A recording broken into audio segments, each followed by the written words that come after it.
주님께서 여러분과 함께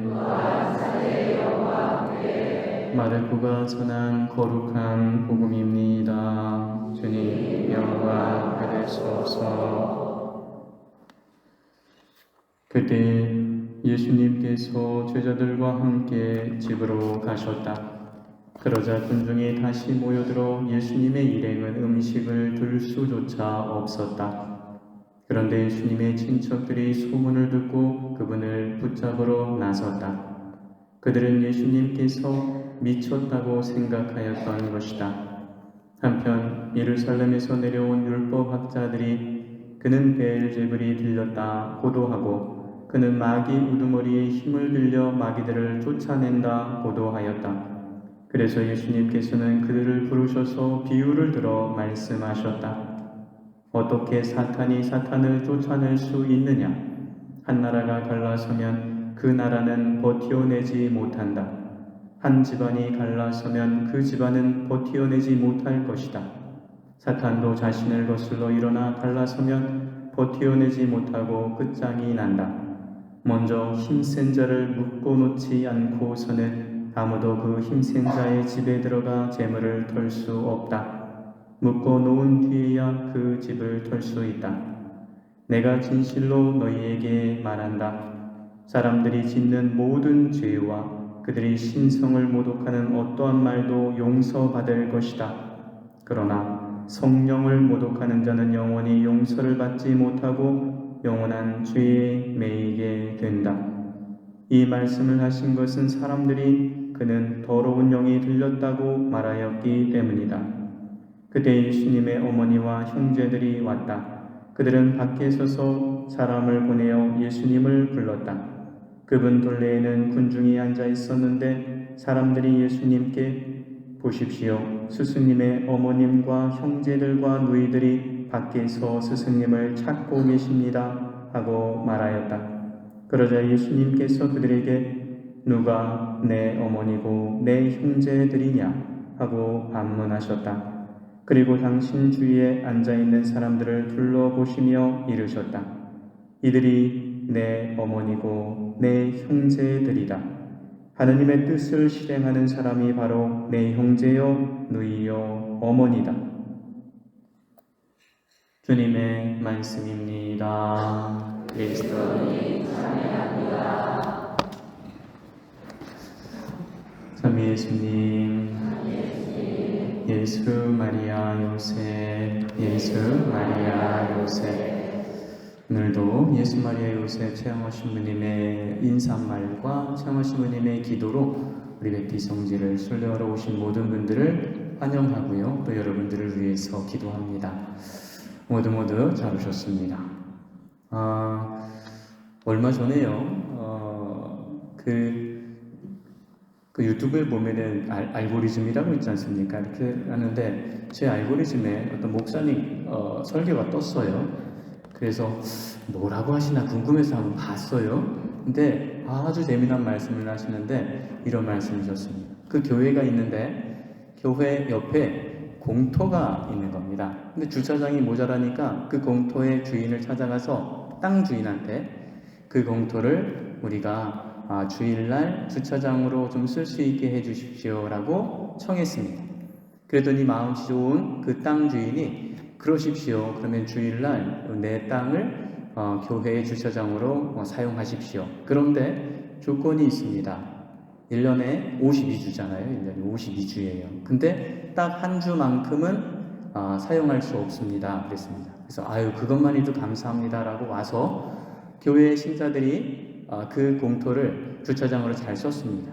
근데 딱 한 주가 안 되잖아요. 그 주만 되면 엄청 불편한 겁니다. 주변에 차 대기도 힘들고 막 그래요. 그래서 다시 땅 주인을 찾아갔습니다. 땅 주인을 찾아가서 그날 못 쓴다고 하신 그날 보니까 땅을 놀려놓고 가만히 그냥 놔두시던데 그날도 그 주도 땅을 좀 우리가 주차장으로 사용할 수 있게 좀 해주십시오. 그랬더니 땅 주인이 이런저하에 거절을 했습니다. 그리고는 이유를 물었더니 이렇게 말하는 것이었습니다. 1년이 52주고 매주 사용할 수 있습니다만 한 주 동안은 제가 사용할 수 없다고 말씀드린 이유는 이 땅의 주인이 바로 나라는 것을, 여러분들이 땅의 주인이 아니라는 것을 꼭 알게 해드려야 하기 때문에 그랬습니다. 그러는 겁니다. 그 말씀인 즉슨 정말 의미가 큽니다. 오늘 우리가 제일독서의 말씀을 들었죠? 뭐였죠? 창세기 3장의 말씀입니다. 창세기 3장에 보면, 3장 바로 전에 보면 어떤 이야기가 나옵니까? 하느님께서 에덴 동산을 만드셨어요. 그리고는 거기에 있는 온갖 나무들의 열매들을 마음껏 따먹어도 된다라고 하셨지만 선과 악을 알게 하는 나무만큼은 따먹으면 안 된다라고 말씀을 하셨어요. 근데 어떻게 됐습니까? 뱀이 하와한테 와서 꼬셨죠.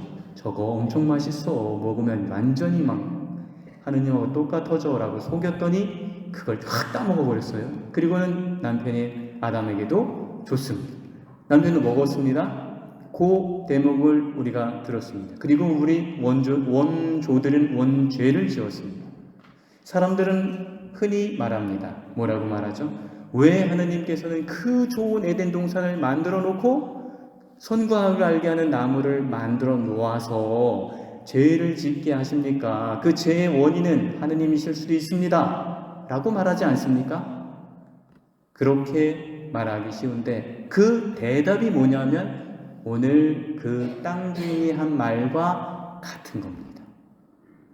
땅 주인이 52주 중에서 딱 한 주만은 그 땅의 주인이 누군지 알기 위해서는 그 주만은 못 씁니다 라고 말했던 것과 똑같이 에덴 동산을 만들어 놓고 다른 나무 열매는 다 따먹어도 되지만 선과 악을 알게 하는 나무는 따먹지 말라고 하신 그 이유가 바로 같은 맥락입니다. 우리는 하느님께 그걸 괜히 만들어져서 우리를 죄를 짓게, 우리 원죄를 짓게 하십니까? 라고 할 수 있지만 실은 그런 겁니다. 저는 그래서 예전부터 제가 그냥 개인적으로 붙인 이름이 있습니다. 그 나무 이름을 선과 악을 알게 하는 나무라고 보통은 말을 하지만 저는 예전부터 그런 생각이 들었습니다. 그 나무의 이름은 나는 하느님이 아님을 알게 해주는 나무다라고 이름을 붙였습니다. 간단히 말해서 그 나무는 우리는 하느님이 아니다 나무입니다. 우리는 진짜 아주 많은 경우에 이 이야기를 들으면서 그럴 수도 있지라고 생각하지만 그 일이 나와 아주 밀접히 연관되어 있다는 생각을 못하는 경우도 많습니다. 여러분이 지금 가지고 있는 재물이나 여러분의 건강이나 부모나 자녀나 심지어 목숨까지도 원래부터 여러분 것이었습니까? 그런데 우리는 하도 오래 52주가 아니라 계속해서 우리가 사용하다 보니까 이게 원래부터 내 거라고 생각하면서 마치 내가 내 삶의 주인이라고 생각하면서 살아가게 됩니다. 그래서 창세기의 이 말씀은 그러한 말씀이었던 것입니다. 아담과 하와가 이제 따먹지 말라고 하는 원래 나는 하느님이 아니다 라고 알려주는 그 나무 열매를 따먹어서 죄를 지었습니다. 그리고 오늘 제일독서의 말씀이 그 이야기를 하고 있는 겁니다. 그 죄의 결과가 무엇인지를 보여주는 게 오늘 독서의 말씀입니다. 죄의 결과가 뭡니까? 첫 번째 죄의 결과는 하느님과 나 사이의 하느님과 인간 사이의 친밀함이 깨졌다는 겁니다. 오늘 독서의 말씀 들어보면 뭐라 합니까?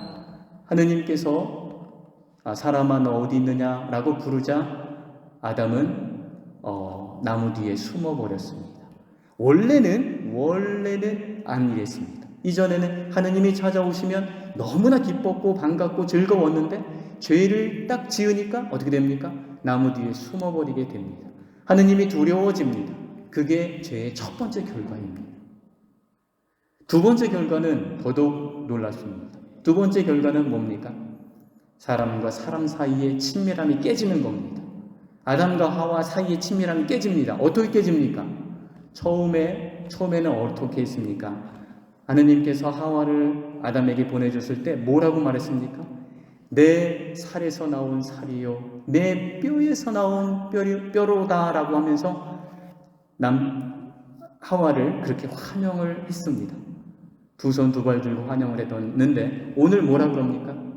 제가 이 죄를 지은 이유는 바로 하느님 당신이 나랑 같이 살라고 준 그 여인 때문에 내가 죄를 졌지 않습니까? 그러니 하느님 당신 책임이고 하느님 내 책임이 아니라 난 진짜 먹을 생각이 없었는데 하와가 그거 맛있다고 나한테 주는 바람에 내가 할 수 없이 그냥 먹었습니다 라고 말하면서 핑계를 대며 하와와 아담의 관계가 단절이 돼버리는 겁니다. 그 여인이 이 죄에 대한 책임이라고 나는 죄 안 졌으면 나는 정말 그러고 싶지 않았는데 하와 때문에 그리고 하와를 당신이 나한테 보냈으니까 하느님 책임입니다 라고 책임을 돌리면서 우리 죄는 이웃과 가까운 사람들과 우리 사람과 사람 사이의 관계를 단절시키는 게 죄의 결과입니다. 세 번째 죄의 결과는 뭔지 아십니까? 그거는 사람과 자연의 관계의 단절입니다. 우리가 자연을 성경 안에 보면 그럽니다. 원래 세상을 만들었을 때 하느님께서는 아담에게 그 짐승들과 새들과 여러 가지 이름을 붙이라고 했지 않습니까? 그래서 이름까지 붙여주고 엄청 친밀했는데 죄를 짓고 나자 어떤 결과가 벌어졌습니까? 땅은 이제부터 소출을 내지 않습니다. 엉겅퀴와 가시나무가 나오고 정말 죽도록 일해야 먹고 살게 되었다라고 말합니다. 사람이 하느님을 거스르니까 자연도 사람을 거스르는 겁니다. 그게 바로 죄의 결과입니다. 첫 번째 죄의 결과 하느님과의 단절이고 두 번째는 사람과 사람 사이의 단절이고 세 번째는 자연과 사람의 단절이 그렇게 해서 시작된 겁니다. 그런데 여기서 더 중요한 게 있습니다. 묵상해 보면 우리가 하느님과의 단절을 그리고 사람과 사람 사이의 단절을 자연과의 단절을 가져온 이 죄에 대해서 어떻게 생각을 하고 있느냐라는 겁니다. 우리는 지금 세상을 살아가면서 내가 죄를 짓고 하느님께 죄를 지으면서 사람과 죄를 지으면서 자연의 죄를 지으면서도 그것이 아무렇지도 않게 자연스럽게 생각하면서 살아갑니다. 여러분 혹시 요즘 들어서 많이 나오는 얘기인데 메타인지라는 얘기 들어보셨나요? 너무 고급스러운 단어인가요? 아니 농담입니다. 메타인지라는 얘기를 예전에도 많이 했었습니다. 누가 제일 먼저 했느냐면 사실은 소크라테스가 제일 먼저 했습니다. 뭐라 그랬죠? 너 자신을 알아라 그랬지 않습니까? 농담 삼아서 우리가 예전에 이런 말도 했습니다. 너 자신을 아는 게 힘이다. 소크라 베이컨 이러면서 농담 삼아 말했는데 이 농담이 아니라 진짜 이 말은 진리입니다. 너 자신을 아는 게 힘이다. 농담이면서 진담인 말이고 이게 다른 말이 아니라 메타인지입니다. 그 세상에서 요즘 사람들이 메타인지 얘기 엄청 많이 하지 않습니까? 오죽하면 SNS 무슨 이름도 트위터인가 그거를 메타라고 바꿨지 않습니까? 그 메타라는 말이 그 사람을 자기를 내가 지금 내 자신을 내 바깥에 나와서 나를 바라보는 걸 메타라고 말하는 겁니다. 너무 고급진 단어라 여러분 당황하시는 것 같은데 아니 농담입니다. 메타인지는 진짜 중요합니다. 나라는 사람을 객관적으로 바라볼 수 있는 힘이 메타인지라고 말합니다. 아이들에게도 어른에게도 세상의 모든 사람에게 필요한 거고요. 그 메타인지를 내가 내 밖에서 나를 바라보기도 하지만 그게 바꾸어 말하면 하느님의 눈으로 나를 바라볼 수 있는 능력 그걸 말하는 겁니다. 하느님이 나를 바라볼 때 어떻게 바라볼까? 내가 하느님께 죄를 짓고 내가 이웃과 죄를 짓고 내가 자연에게 죄를 졌을 때도 아무런 문제 없이 후회하지 않고 통회하지 않고 뒤돌아보지 않고 살아가는 그 자신을 제대로 바라봐야 한다라고 말을 하는 겁니다. 오늘 복음에 보면 어떤 얘기가 나옵니까? 예수님이 어떻게 됐다고요? 미쳤다고요. 예수님이 미쳤다고 소문이 돌았습니다. 예수님이 진짜로 미쳤습니다. 예전에 제가 평일미사 때인가 언제 말씀을 드린 적이 있긴 있습니다만 이런 말을 들은 적이 있는데 제 가슴에 아주 콕 박혔습니다. 세상의 사람들이 그리스도인인 천주교 신자인 나를 바라보면서 저 사람은 이상해 라고 하지 않으면 나는 그리스도인으로서 진짜 이상한 사람입니다. 이런 얘기 혹시 어디서 들어보셨습니까? 안 들어보셨죠? 제가 어떤 신부님한테 얘기를 들으면서 진짜 제가 머리를 한 대 얻어맞은 것처럼 띵 했습니다. 내가 그리스도인입니다. 내가 천주교 신자입니다. 그런데 천주교 신자 아닌 사람들이 나를 바라봤을 때 저 사람은 정말 이상한 사람이야. 손해보고도 참고 쉽게 용서하고 나눠주고 대가 없이 사랑하고 이상한 사람 아니야? 라고 하지 않으면 그 사람은 그리스도인으로서 정말 이상한 사람일 겁니다. 라는 이야기를 들은 적이 있습니다. 이상한 사람이 뭡니까? 미친 사람이지요. 오늘 예수님이 미쳤습니다. 왜 미쳤습니까? 우리에 대한 사랑 때문에 미쳤습니다. 예수님께서 우리한테 그 미친 사랑을 가르쳐 주십니다. 오늘 제2독서 고린도후서에 이렇게 말합니다. 여러분은 일시적인 환난을 넘어서서 영원한 영광을 희망하십시오 라고 말해요. 보이는 것에 집착하지 말고 보이지 않는 것을 희망하라고 우리를 초대합니다. 그 사람들이 바로 세상 사람들이 볼 때는 정신 나간 사람일 수도 있습니다. 그리고 그게 우리여야 합니다. 오늘의 복음 말씀들 제가 좀 여러 가지 말씀드려서 정리를 한번 해볼까요? 우리는 하느님이 아닙니다. 우리는 하느님께 창조된 피조물입니다. 그래서 우리는 우리의 삶의 여러 가지를 세상의 많은 것들에 대해서 감사하면서 살아가야 되는 사람들입니다. 우리는 그렇지만 세상을 살아가면서 죄를 짓습니다. 하느님께도 짓고 이웃에게도 짓고 또 자연에게도 죄를 질 때가 있습니다. 그런데 그때 나 자신을 하느님의 눈으로 바라볼 수 있는 사람이 되어야 합니다. 그리고 그 사랑 때문에 미친 소리를 듣는 예수님처럼 그리스도인으로 살아간다는 것은 세상에서 어쩌면 약간 이상한 사람이야 라는 소리를 듣는 게 정상이라는 것을 잊지 말아야 합니다. 오늘 우리 베티 성지에 오신 모든 분들 진심으로 환영합니다. 어쩌면 최영업 토마스 신부님의 삶이 바로 그러한 삶이었습니다. 그래서 여러분들을 최영업 신부님의 마음으로 환영하고요. 오늘 6월 15일 최영업 신부님의 선정 163주기를 맞이해서 여러분 모두가 최영업 신부님의 시복시성을 위해서 함께 기도해 주시기를 청하고요. 그리고 신부님의 삶을 통해서 제가 오늘 드린 그 말씀들이 정말 세상에서 이상해 보이는 그런 삶이었지만 하느님께 영광을 드리는 그 훌륭한 삶이었던 최영업 신부님의 특별한 전부가 여러분들과 함께 하시기를 기원합니다. 오늘 너무 잘 오셨고요. 오늘 행복한 순례 되시기를 바라고 또 우리 최영업 신부님의 특별한 전도를 통해서 여러분들의 바람들이 하느님 앞에 또한 잘 전달될 수 있기를 기원합니다. 아멘.